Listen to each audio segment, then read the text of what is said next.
1963 से लेके आज तक यमुना ने दिल्ली में सिर्फ 5 बार 207 का आंकड़ा पार किया।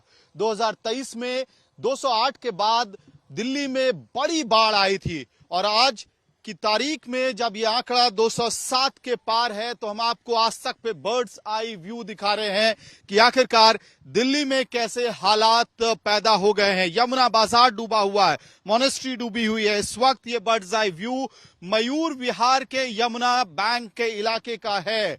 यमुना फ्लड प्लेन्स में किस तरह के हालात बने हुए हैं देखिए। मयूर विहार अक्षरधाम के पूरे इलाके में सिर्फ और सिर्फ आपको यमुना का पानी दिखाई देगा। यमुना ने अपने फ्लड प्लेन पे फिर से कब्जा कर लिया है।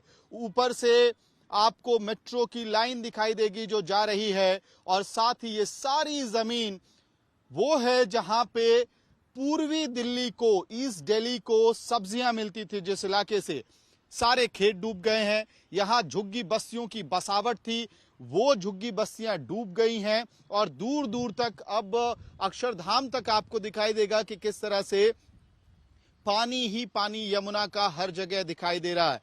अहम बात यह है कि इस मयूर विहार के एक छोर पे जहां यमुना का दूर दूर तक निशान नहीं होता था, यमुना नदी असल में डीएनडी की तरफ है जो दिल्ली और नोएडा को कनेक्ट करता है।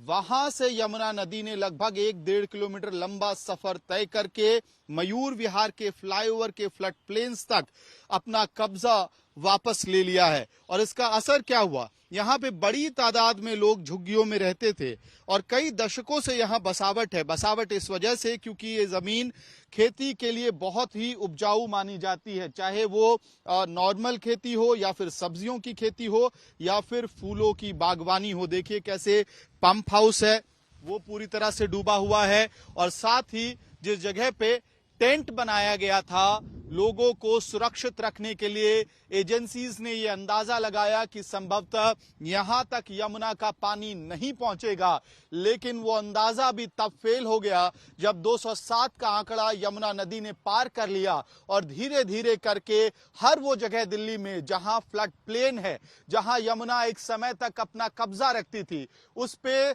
साल 2023 के बाद साल 2025 में एक बार फिर से यमुना नदी ने अपना कब्जा किया है।